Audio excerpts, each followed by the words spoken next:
Hello, my name is Milan Colonna, and this is my Week 12 discussion board on bureaucracy. The first thing we were asked is to describe a bureaucracy. A bureaucracy is a large organization that is structured to carry out specific tasks in an organized and professional way. Think of it as a behind-the-scenes system that keeps the government functioning. This could be issuing passports, enforcing laws, or managing international relations. It is made up of trained specialists, written rules, and predictable procedures to help the organization stay stable. Examples of bureaucracy could be universities, hospitals, military, Social Security Administration, and Department of Defense. How is the United States or U.S. State Department would qualify as a bureaucracy? So first, Max Weber's bureaucracy model outlines 6 characteristics of bureaucracy. When you look at the U.S. State Department, it fits perfectly.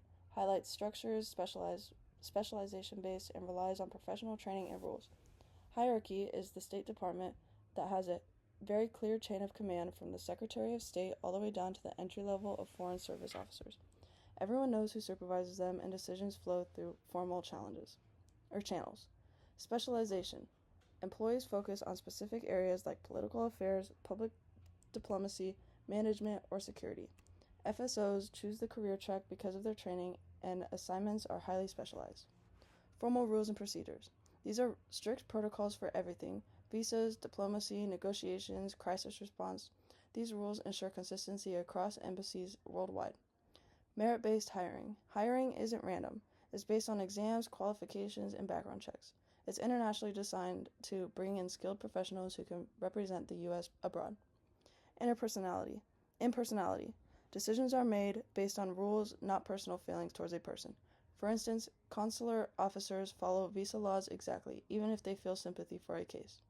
Informal records. Everything is documented. Reports, cables, assessments, diplomatic communication must be recorded for transparency and continuity.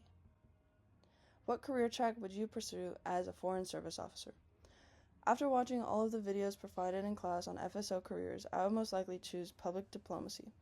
I like this career because it focuses on communication, culture, building relationships with people in other countries.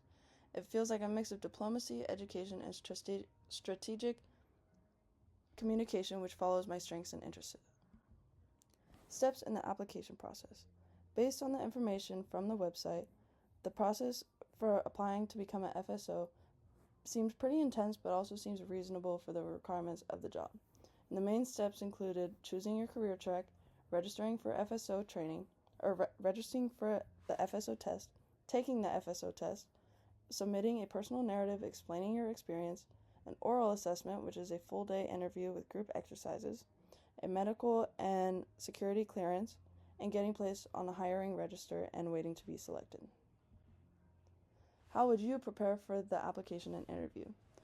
So if I were applying for this career, I would start by building my critical thinking skills for this exam.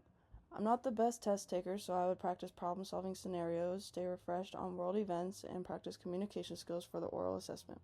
I'd mainly focus on things such as not saying or like as word fillers because it is an informal thing to do for this type of career. I would also start learning a foreign language and review the 13 FSO dimensions because those are what candidates are evaluating. The last thing we were asked to do for this assignment was to figure out which family or friend would enjoy this type of work. And in my opinion, I chose my dad because he is a firefighter, and firefighters undergo a lot of stress for their job. They have to do a lot of tests, they have to go through a lot of trauma, and be able to process it well. And so I chose my dad because he does well at staying calm under pressure. He loves traveling and enjoying working with people from different backgrounds. So based on his personality and character, I feel like my dad would be a great fit as a political officer.